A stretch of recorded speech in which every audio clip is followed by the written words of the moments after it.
Okay. Hey everyone. So I'd like to say you're in for a treat right now, but that would be setting you up for failure. So I'm not gonna say you're in for a treat right now. In fact, you may never even watch this or see this. But we decided to do an ad hoc review, or an ad hoc show tonight. To be fair, we don't even know exactly, well, says the man with all these games in front of him. When we started this, we weren't sure what we were gonna review, but we decided last minute that we were going to review, at least start with, the board game Last Night on Earth. Before we get into it, let's do the usual hoopla. How would you describe this game, Cody? I would describe this game as a One versus all survival co-op mission-based 2-hour game where you are just trying to your dice chucking game where you're just trying to survive. It's a fun dice chucking collaborated co-op game where you're just fighting zombies. He just dropped that in zombie. What makes you think I would want to see that? Who's the zombies? Who's the zombies? Jared. Jared is the zombie. Well, one player is the zombie. It's like it's typical like Ameritrash, heavy theme, heavy dice chucking. There are multiple scenarios you can choose from in the game, and like the most basic one that I can think of right off the top of my head in the base game is the survivors have to find a set of keys and a set of and a gas can to fill up the truck and get away. Well, you know what? Everything's so random. You might have the keys and the gas can right away, and you can minutes. in 10 minutes, and then just drive off, and the zombie had no chance. Not fun. Conversely, you might have them at the bottom of the deck, and you never had a chance to win, and the zombie murders you. Also not fun. So yeah, so you kind of have that sweet spot. Luck versus skill.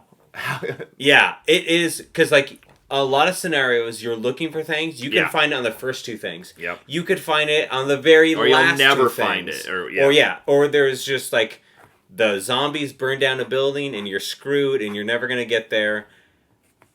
If you that is the last 2 or 3 turns, it's kind of fun because there was that tenseness.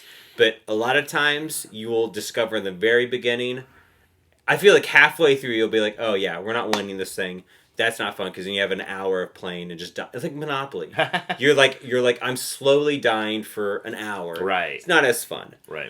Flying Frog really likes to lean into the, for better or worse, some people love this, some people hate this about Flying Frog, is they like to use like real people for the art of a lot of their characters. And for me, I like that. It kind of establishes that B-movie, horror movie aesthetic. Well, and there's different scenarios too. So like you see all these boxes in front of us. Like each of these boxes have different scenarios. The base box, different characters, different scenarios, different rules.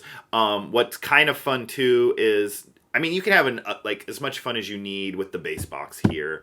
But I'm a sucker for characters and extra people to play, so I bought like the extra hero packs, and then I got the other big box expansions. The big box expansions are fun, like Timber Peak or Blood in the Woods, because they add more maps. Again, add more characters, and they add like an XP system where like you can feel like your character's progressing as they're killing zombies and getting experience points. They get more abilities. So if you're really into the base game and you just want to kind of soup it up a little bit and just want to add like XP for the zombies and the heroes, maybe get Timber Peak, maybe get Blood in the Forest. So it's and it's all modular. You can like mix and match characters and tiles and all of that, which is kind of cool too. One of my favorite scenarios is in the Blood in the Forest expansion, where you have to discover a certain amount of things. It adds all these woods, and it's very evocative, I feel like, with the theme and the forest and all that. And one of my favorite things in Blood in the Forest is that particular scenario is you have to find X amount of items and then make your way back, right? Make your way out.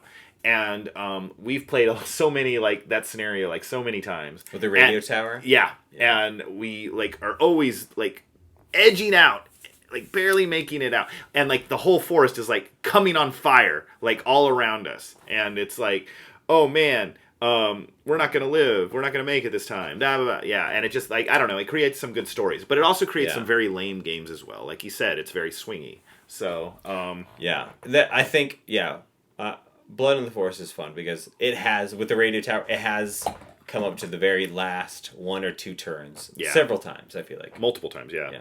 Do you want to go for rating? Yeah. So, all right. Guess my rating, and I'll guess yours. Give me a second. I don't even know if I have mine yet. Hold on. Guess what we'll think. I have to think about it. I feel like I don't like this game as much as you.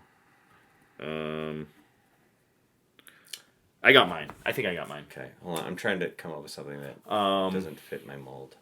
Well, I know what that means already. That's such a good number. And you know, and you at home know what it's knows such what a that good means number. already as well. It's a good number. It indicates a lot. Okay, I got mine. I think I got yours. Yeah, I got mine. Yours? Wait, how do you want to do this? You either way. You can start. I'll guess yours. Okay.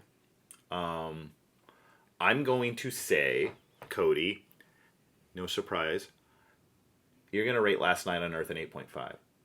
I told you I can't because I am trying to break away from it. Honestly, I would give it an 8.5, but I'm trying to break away from that.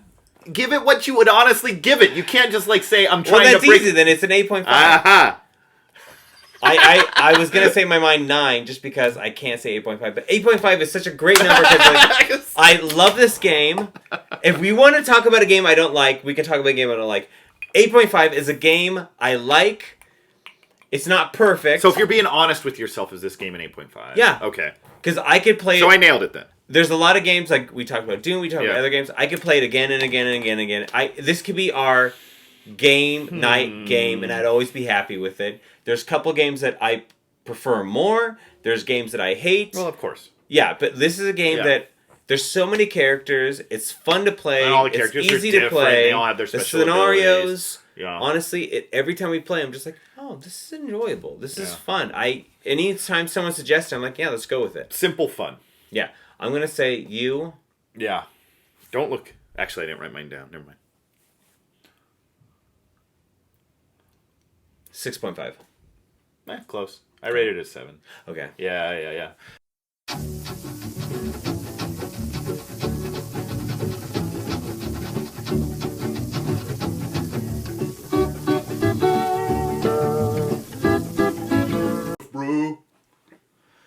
All right, so if you're still with us on this kind of ad hoc episode that we're doing, we figured we're doing kind of a horror theme with Last Night on Earth, zombie. So longtime listeners might realize that we try to connect a movie to, however tenuous, connect a movie to the game. So in this case, we just literally just now came up with a horror movie, but we're each going to talk about our favorite horror film. And then, what that entails. And favorite horror movie. How do we define it? And what is it? How do we define a horror movie? Is that what you're saying? Our favorite horror movie. Okay. Let's start with you. I would say, if someone were asking me what's my favorite horror movie. I was going to ask for a definition, but... yeah, your favorite horror film. Yeah. For me, you would say I don't like horror movies. Just... In general, you do. Yeah. I don't like being scared. I prefer to be creeped out. So when I think about a horror movie, I'm thinking about He prefers to be titillated. So yeah, he likes horror movies. Horror movies? A horror movie should do for me, is it should leave me messed up for days. Jesus. You know, a jump scare is only going to A scare is going to only mess you up for like a second or two. That's the low-hanging fruit. Yeah, but a creepy movie gets in here and it sticks with you for days. Black Hawk did it. That's not my favorite horror movie, though. Black what? Oh, it fucked me up for days. What's it called? Black Hawk? Black Hawk Down. Black Hawk Down. That's not a horror movie. I know. That's what Oh, I'm saying. you're It just talking fucked me about up for days. Oh, okay. Boys in the Hood, too. That fucked me up for days. I don't suppose they told you anything in Denver about the tragedy we had up here during the winter of 1970? I hired a man named Charles Grady as the winter caretaker. From what I've been told, I mean, he seemed like a completely normal individual. But at some point during the winter, he must have suffered some kind of a complete mental breakdown. He ran amok and killed his family with an axe. Basic bitch, The Shining. Okay. The Shining gets to me. It creeps me out. It makes me feel all sorts of weird feelings. I think it's... Well, I'll explain more, but that is the perfect horror movie to me. The Shining, for those of you who don't know, which I can't imagine, it's a 1980s film came out in 1980, directed by Stanley Kubrick, adapted from the Stephen King novel, The Shining. For me, a lot of horror movies, particularly contemporary American horror movies, like the theme, the vibe that they do. We talked about Pandorum, right? Which is sci-fi horror. Like, one of the things I don't like that they tend to do, meaning, again, contemporary American horror, is a lot of jump scares, a lot of the quick cuts. Like, I don't like any of that. So, you really don't know mine? I literally said it tonight. Creepshow. Yes. Jolting tales of horror. Creepshow. You'll scream at ghastly ghouls. Cringe at weird kids. And shiver at the doings of evil doctors. This is going to be extremely painful, Mr. Verrill. Creepshow. The most fun you'll ever have being scared. Creepshow, which came out in 1982 and was directed by George Romero. That is my all-time favorite horror movie. So this is why we're having a discussion, not a debate. Is it? Because, like, my idea of horror is obviously very different of your ideal horror. Wait. Not that we can't... Wait. Idea of horror or ideal horror? Ideal horror. Or I don't know if Creepshow... Obviously, you like things like The Shining. I like things like Creepshow. Yes. Obviously, but I just think... If the question was, what's your favorite horror movie? My answer is very different than your answer. Yes. I like what you like what I like. Yes. But why is it that we have a different view of what the perfect horror movie is? Because it's obviously The Shining and Creepshow are very different. Yes. So, I can tell you why I like Creepshow. Okay. And you can tell me why you like Shining, which you kind of did a little bit already. But the reason I like Creepshow, and I'm sure like some of this is nostalgia, but I'll share with you guys. I like, number one, I like anthology films and I like anthology series. So I love Twilight Zone. I love shit like Twilight Zone, or I love stuff like Outer Limits, or Tales from the Crypt is my favorite HBO show of all time. I love those things. I love the idea of just having a story, 20, 30-minute story that is able to capture you in some way or resonate with you in some way, and then we move on to the next one. And the next one maybe moves on and it does capture you, or it doesn't. And iCarly, very same. Is iCarly a horror anthology?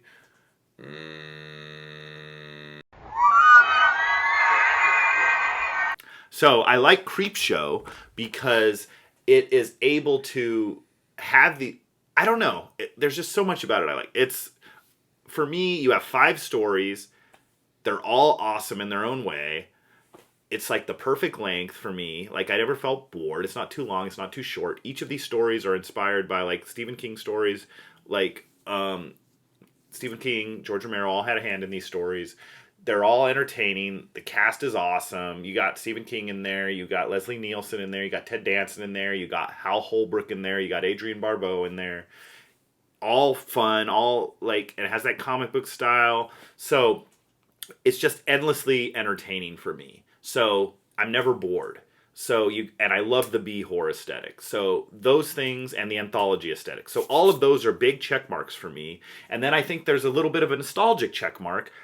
It's also, for me, doubles up on my favorite drunk movie. So much to his chagrin or maybe other friends' chagrin. So I have never seen it sober.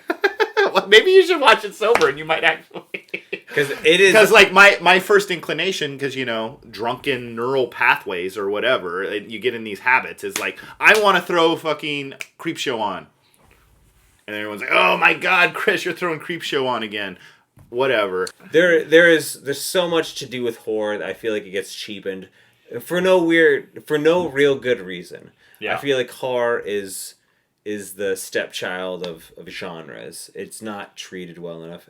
And sci-fi as well, which is why we get a lot of like sci-fi horror is just like treated poorly. We get a lot of like crappy like kind of entries, right? Yeah. Yeah. Horror sci-fi is beaten up too much. There's so much potential there. And this game and Last Night on Earth, he's trying to bring it back to the game. These movies that we about. like are great examples. I'm sure you've seen The Shining, Creepshow. If not, check them out, obviously. But yeah. Thanks for watching, you guys.